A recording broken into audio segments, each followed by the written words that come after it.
നമസ്കാരം. നാളെ ശുഭമാണോ എന്നുള്ള പ്രതിദിന ജ്യോതിഷ പരമ്പരയിലേക്ക് എല്ലാ പ്രിയപ്പെട്ട ജ്യോതിഷ വിശ്വാസികളെയും വളരെ സ്നേഹത്തോടെ ഹാർദവമായി സ്വാഗതം ചെയ്യുന്നു.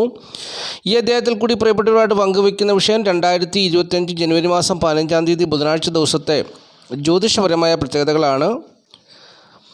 ബുധനാഴ്ച ദിവസം മലയാള തീയതിയിൽ പറയുമ്പോൾ 1200 ആണ്ട് മകരമാസം 2-ാം തീയതിയാണ്. ഇന്ത്യൻ തീയതിയിൽ പറഞ്ഞാൽ പൗഷമാസം 25-ാം തീയതിയാണ്. സൂര്യോദയം രാവിലെ 6:44 അസ്തമയം വൈകുന്നേരം 6:17 അതുപോലെ തന്നെ തിഥി ദ്വിതീയ തിഥിയാണ്. ദ്വിതീയ തിഥി വ്യാഴാഴ്ച പുലർച്ചെ 3:25 വരെ ഉണ്ടായിരിക്കും. ബുധനാഴ്ചത്തെ ഉദയാൽപരം നക്ഷത്രം പൂയ നക്ഷത്രമാണ്. പൂയ നക്ഷത്രം ചൊവ്വാഴ്ച രാവിലെ 10:18 മുതൽ ബുധനാഴ്ച രാവിലെ 10:29 വരെ ഉണ്ട്. അപ്പോൾ ഈ സമയത്ത് ജനിക്കുന്ന കുട്ടികൾ പൂയ നക്ഷത്ര ജാതകരാണ്. കർക്കിടകക്കുറിൽപ്പെട്ട പൂയ നക്ഷത്ര ജാതകരാണെന്നുള്ളത് അറിഞ്ഞുകൊള്ളുക. ബുധനാഴ്ച രാവിലെ 10:29 മുതൽ ആയില്യ നക്ഷത്രം ആരംഭിക്കുകയാണ്. ആയില്യ നക്ഷത്രം വ്യാഴാഴ്ച ദിവസം രാവിലെ വരെ ഉണ്ട് എന്നുള്ള കാര്യം കൂടി അറിഞ്ഞുകൊള്ളുക. അപ്പോൾ ബുധനാഴ്ച ദിവസം 2 നക്ഷത്രമുണ്ട്. ഉദയാൽപരം നക്ഷത്രം പൂയ നക്ഷത്രമാണ്. പൂയ നക്ഷത്രം ബുധനാഴ്ച രാവിലെ 10:29 വരെ ഉണ്ടായിരിക്കും. അത് കഴിഞ്ഞാൽ പിന്നെ ആയില്യ നക്ഷത്രം ആരംഭിക്കുകയാണ്. പൂയ നക്ഷത്രം ആരംഭിക്കുന്നത് ചൊവ്വാഴ്ച രാവിലെ 10:18 ആണെന്നുള്ളതും മനസ്സിലാക്കുക. അപ്പോൾ ആദ്യമായിട്ട് പൂയ നക്ഷത്രപ്രകാരമുള്ള അനുകൂലവും പ്രതികൂലവും പറഞ്ഞുതരാം.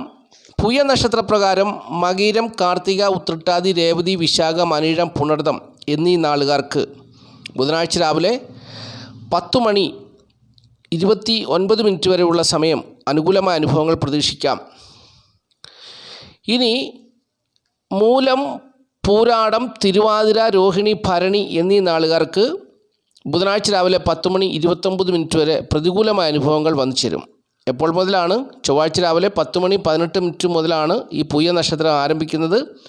അപ്പോൾ ചൊവ്വാഴ്ച രാവിലെ 10:18 മുതൽ ബുധനാഴ്ച രാവിലെ 10:29 വരെ മകരം, കാർത്തിക, ഉത്രട്ടാതി, രേവതി, വിശാഖം, അനിഴം, പുണർദം എന്നീ നാളുകാർക്ക് അനുകൂലമായ അനുഭവങ്ങളും മൂലം, പൂരാടം, തിരുവാതിര, രോഹിണി, ഭരണി എന്നീ നാളുകാർക്ക് പ്രതികൂലമായ അനുഭവങ്ങളും വന്നു ചേരുമെന്നുള്ളത് അറിഞ്ഞുകൊള്ളുക. ബാക്കിയുള്ള നാളുകാർക്ക് സുഖദുഃഖ സമ്മിശ്രമായ അനുഭവങ്ങളായിരിക്കും എന്നുള്ളതും മനസ്സിലാക്കുക. ഇനി ബുധനാഴ്ച രാവിലെ 10:29 മുതൽ ആയില്യ നക്ഷത്രം ആരംഭിക്കുകയാണ്. ആയില്യ നക്ഷത്രപ്രകാരം ഏതൊക്കെ നാളുകാർക്കാണ് അനുകൂലമായ ദിവസമായി വരുന്നത്, അല്ലെങ്കിൽ ഏതൊക്കെ നാളുകാർക്കാണ് പ്രതികൂലമായ ദിവസമായി വരുന്നത് എന്നുള്ളത് ചിന്തിക്കാം. ആയില്യ നക്ഷത്രപ്രകാരം ബുധനാഴ്ച ദിവസം രാവിലെ 10:29 മുതൽ തിരുവാതിര, രോഹിണി, രേവതി, അശ്വതി, അനിഴം, തൃക്കേട്ട, പൂയം എന്നീ നാളുകാർക്ക് അനുകൂലമായ അനുഭവങ്ങൾ പ്രതീക്ഷിക്കാവുന്ന ദിവസമാണ്. ബുധനാഴ്ച രാവിലെ 10:29 മുതലാണ് ആയില്യ നക്ഷത്രം ആരംഭിക്കുന്നത്. ആയില്യ നക്ഷത്രപ്രകാരം തിരുവാതിര, രോഹിണി, രേവതി, അശ്വതി, അനിഴം, തൃക്കേട്ട, പൂയം എന്നീ നാളുകാർക്ക് അനുകൂലമായ അനുഭവങ്ങൾ പ്രതീക്ഷിക്കാം. ഇനിയും ബുധനാഴ്ച രാവിലെ 10:29 മുതൽ ആയില്യ നക്ഷത്രപ്രകാരം പ്രതികൂലമായ അനുഭവങ്ങൾ വന്നു ചേരുവാൻ സാധ്യതയുള്ള നാളുകാർ പൂരാടം, പുണർദം, മകീരം, കാർത്തിക എന്നീ നാളുകാർക്കാണ് പ്രതികൂലമായ അനുഭവങ്ങൾ വന്നു ചേരാനുള്ളത്. സാധ്യതയുള്ളത് സൂക്ഷിക്കണം. അവർ ശ്രദ്ധിക്കുക. പ്രതികൂലമായ അനുഭവങ്ങളിലൊക്കെ പോയി ചാടി അല്ലെങ്കിൽ അതിൽ ചെന്നുപെട്ട് ജീവിതം തകർന്നു പോകാതിരിക്കാൻ വേണ്ടി ശ്രദ്ധിക്കണം, സൂക്ഷിക്കണം. ബാക്കിയുള്ള നാളുകാരെ സംബന്ധിച്ച് സുഖദുഃഖ സമ്മിശ്രമായ സാധാരണ ജീവിതാനുഭവമായിരിക്കുമെന്നുള്ളതും അറിഞ്ഞിരിക്കുക. ഇനി ബുധനാഴ്ച ദിവസം ശുഭകാര്യങ്ങൾ ചെയ്യാൻ വേണ്ടി ശുഭസമയം ആഗ്രഹിക്കുന്നവർക്ക് ശുഭസമയം പറഞ്ഞുതരാം. ബുധനാഴ്ച ദിവസം രാവിലെ 6:44 മുതൽ 11:44 വരെയുള്ള സമയം, 11:14 വരെയുള്ള സമയം ശുഭസമയമാണ്. ഒന്നുകൂടെ പറഞ്ഞുതരാം. ബുധനാഴ്ച ദിവസം രാവിലെ 6:44 മുതൽ ഉച്ചയോട് അടുത്ത സമയം 11:14 വരെയുള്ള സമയം ശുഭസമയമാണ്. പിന്നീട് ഉച്ച കഴിഞ്ഞ് 2:14 മുതൽ 5:14 വരെയുള്ള സമയവും ശുഭസമയമാണ്. അപ്പോൾ ഈ സമയം നോക്കി പ്രധാനപ്പെട്ടതായ കാര്യങ്ങളൊക്കെ ചെയ്തെടുത്താൽ ജീവിത വിജയം തീർച്ചയായിട്ടും ഉണ്ടാകും.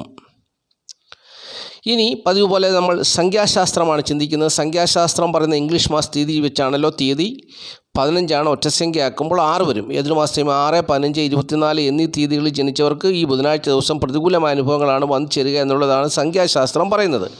അപ്പോൾ സംഖ്യാശാസ്ത്രം അക്കൂടെ തന്നെ അതിൻ്റെ പരിഹാരവും കൂടി പറയുന്നുണ്ട്. കടും നീല, പച്ച, ചുവപ്പ് എന്നീ നിറങ്ങളുള്ള വസ്ത്രങ്ങൾ ധരിക്കുക. അങ്ങനെ വസ്ത്രങ്ങൾ ധരിക്കുന്നവരുടെ പേരിൽ UVW എന്നീ അക്ഷരങ്ങൾ കൂടി ഉണ്ടെങ്കിൽ തീർച്ചയായിട്ടും അവരുടെ ജീവിതത്തിൽ ഉത്കൃഷ്ടമായ ഫലങ്ങൾ ബുധനാഴ്ച ദിവസം വന്നു ചേരും.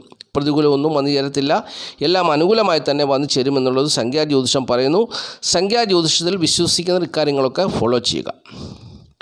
അപ്പോൾ ആദ്യമായിട്ട് ഈ ചാനൽ കാണുന്ന പ്രിയപ്പെട്ടവർ ഈ ചാനൽ സബ്സ്ക്രൈബ് ചെയ്യുക, ലൈക്ക് ചെയ്യുക, ഷെയർ ചെയ്യുക, കമൻറ്റ് ചെയ്യുക, തുടർച്ചയായിട്ടില്ല വീഡിയോ കാണുവാൻ ശ്രമിക്കുക. അതുപോലെ തന്നെ പ്രിയപ്പെട്ടവരെ ഞാൻ 1-2 കാര്യങ്ങൾ ഈ സ്ക്രീനിൽ കൊടുത്തിട്ടുണ്ട്.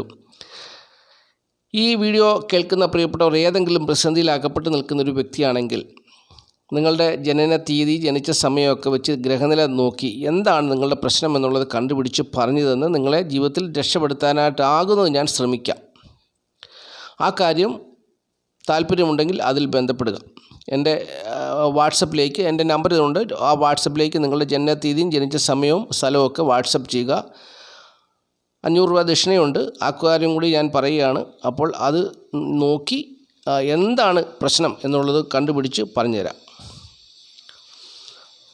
ഈ വീഡിയോ സകല വിഭാഗക്കാർക്കും കേൾക്കാവുന്നതും അറിയാവുന്നതും ഉള്ളൊരു കാര്യമാണ്. ഇത് ഹിന്ദു മതക്കാർക്ക് മാത്രമെന്നൊന്നുമില്ല, എല്ലാവർക്കും ജനനത്തീയതിയും ജനിച്ച സമയവും നക്ഷത്രവും അറിഞ്ഞു വെച്ചിരിക്കുന്നവർക്ക് എല്ലാവർക്കും അറിയാവുന്നൊരു കാര്യമാണ്. ഇത് അറിവാണ്, ശാസ്ത്രമാണ്. അപ്പോൾ അതെല്ലാവർക്കും സ്വീകാര്യമാണ്. അതുപോലെ തന്നെ രാഹു കേതു ദോഷപരിഹാര പൂജ ജനുവരി മാസം 31 ചെയ്യുന്നുണ്ട്. അതിലും താല്പര്യമുള്ളവരൊക്കെ പങ്കുചേരുക. ഇപ്പോൾ ഞാനിവിടെ ഒരു കാര്യം പറയാൻ ആഗ്രഹിക്കുന്നു. ഈ ക്രിസ്ത്യാനികളുടെ ബൈബിളിൽ പഴയ നിയമത്തിൽ ഒരു കാര്യം എഴുതിയിട്ടുണ്ട്. അതായത് ഇസ്രായേൽ ജനതയെ നയിക്കുവാൻ മോശയാണ് ദൈവം തിരഞ്ഞെടുത്തതെന്നാണ് അവരുടെ ബൈബിളിൽ പറയുന്നത്. അപ്പോൾ ഇസ്രായേൽ ജനത അനുസരണക്കേട് കാണിക്കുമ്പോൾ, ദൈവത്തോട് മറുതലിക്കുമ്പോൾ ദൈവം അവർക്ക് ശിക്ഷ കൊടുക്കും. അവർക്ക് രോഗവും ദുഃഖവും ദുരിതവും പ്രയാസങ്ങളുമായിട്ട് ഇങ്ങനെ അവരുടെ ജീവിതം വളരെ കഷ്ടത്തിലാകുമ്പോൾ അവർ ചെന്ന് പറയുന്നത്, അവരുടെ സങ്കടം മുഴുവൻ പറയുന്നത് മോശയോടാണ്. അപ്പോൾ മോശയാണ് അവരുടെ നായകൻ. മോശയാണ് ദൈവത്തെ മരുഭൂമിയിൽ കണ്ടത്. മോശയോടാണ് ദൈവം സംസാരിച്ചതെന്നാണ് ബൈബിളിൽ പറയുന്നത്. അപ്പോൾ മോശ ഇങ്ങനെ ഈ ജനതയുടെ സങ്കടവും വേദനയും അവർ അനുഭവിക്കുന്ന പ്രയാസങ്ങളും കഷ്ടതകളും ഒക്കെ കണ്ട് ദൈവത്തോട് കരഞ്ഞപേക്ഷിച്ചപ്പോൾ, കേണപേക്ഷിച്ചപ്പോൾ ദൈവം മോശയോട് പറയുന്നു, നീ ഒരു കാര്യം ചെയ്യ്, നീ ഒരു പിച്ചള സർപ്പത്തെ ഉണ്ടാക്കി മരുഭൂമിയിൽ ഉയർത്തുക. മരുഭൂമിയിൽ ഉയർത്തുക എന്ന് പറഞ്ഞാൽ ഒന്നുകിൽ ഒരു കമ്പൽ കെട്ടി, അല്ലെങ്കിൽ അന്നത്തെ കാലത്ത് ഒരു തൂണയിൽ അല്ലെങ്കിൽ ഭിത്തിയിലൊക്കെ അത് ഒരു ഗോപുരത്തിന്മേലൊക്കെ ആ പിച്ചള സർപ്പത്തെ ഉയർത്തി വെക്കുക എന്നാണ് ദൈവം മോശയോട് പറഞ്ഞത്. അപ്പോൾ അപ്രകാരം ഈ പിച്ചള സർപ്പത്തെ ഉണ്ടാക്കി മോശ മരുഭൂമിയിൽ ഒരു ഗോപുരത്തിന്മേലോ അല്ലെങ്കിൽ ഒരു തൂണിന്മേലോ ഒക്കെ ഉയർത്തി വെച്ച് കാണും. എന്നിട്ട് തൻ്റെ ജനതയോട് പറയുകയാണ്, നിങ്ങൾ ഈ സർപ്പത്തെ നോക്കുക, അപ്പോൾ നിങ്ങളിൽ വന്നു ചേർത്തിരിക്കുന്ന സകലവിധമായ കഷ്ടതകളും പ്രയാസങ്ങളും നീങ്ങിപ്പോകുമെന്ന് മോശ ഈ ജനത്തെ അറിയിക്കുകയാണ്. അത് ദൈവം പറഞ്ഞിട്ടാണ് മോശ അങ്ങനെ ചെയ്യുന്നതും പറയുന്നു. അങ്ങനെ ഈ ഇസ്രായേൽ ജനത കുറേ പേർ അംഗീകരിച്ചു, അതിലേക്ക് നോക്കി. അവരുടെ കഷ്ടതകളും പ്രയാസങ്ങളും ദുരിതങ്ങളും എല്ലാം മാറി. കുറേ പേർ എന്നിട്ടും ഇത് ചെയ്യാതെ പോയി, അനുസരിക്കാതെ പോയി. മോശ എത്ര പറഞ്ഞിട്ടും അവർ അതിനെ ഉൾക്കൊള്ളാതെ, കാരണം അനുസരണക്കേടുള്ള ഒരു ജനതയ്ക്കാണല്ലോ ദൈവം ഇങ്ങനെ ശിക്ഷ കൊടുത്തത്. അപ്പോൾ അവർ ആ അനുസരണക്കേട് പിന്തുടർന്ന് മുമ്പോട്ട് പോയി. അവർ നോക്കിയില്ല. നോക്കിയവരെല്ലാവരും രക്ഷപ്പെട്ടു. അവർക്ക് സൗഖ്യവും സമാധാനവും നല്ലൊരു ജീവിതവും ഉണ്ടായെന്നാണ് പറയുന്നത്.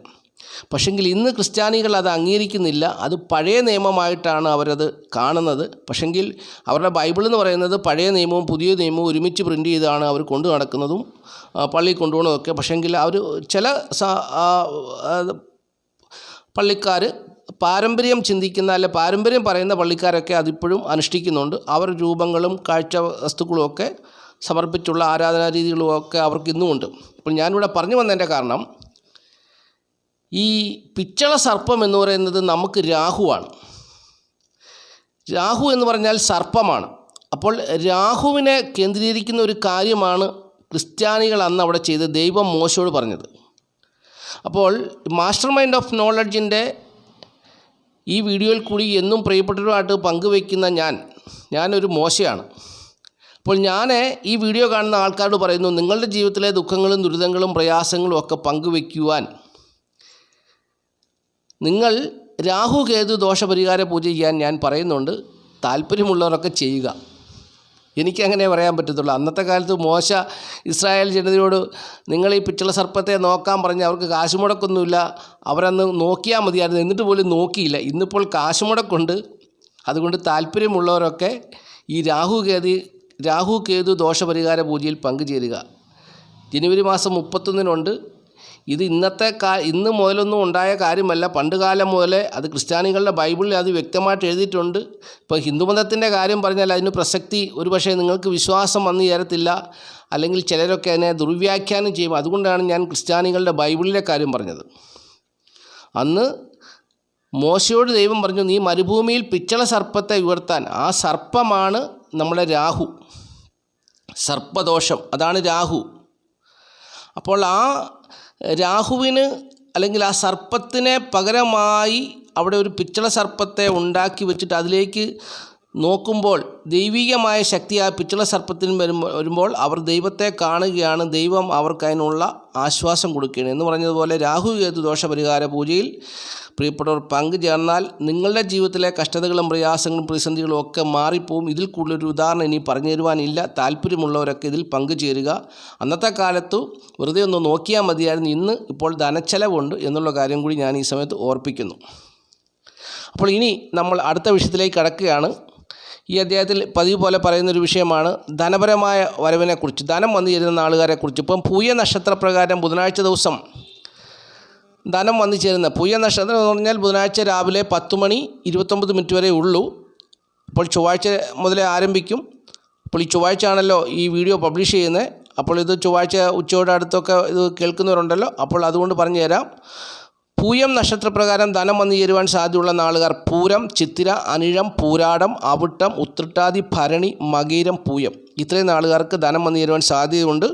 ഇനിയും ബുധനാഴ്ച ദിവസം ആയില്യം നക്ഷത്രപ്രകാരം ധനം വന്നു ചേരുവാൻ, അതായത് ബുധനാഴ്ച രാവിലെ 10:29 മുതൽ ധനം വന്നു ചേരുവാൻ സാധ്യതയുള്ള നാളുകാർ ഉത്രം, ചോതി, കേട്ട, ഉത്രാടം, ചതയം, രേവതി, കാർത്തിക, തിരുവാതിര, ആയില്യം.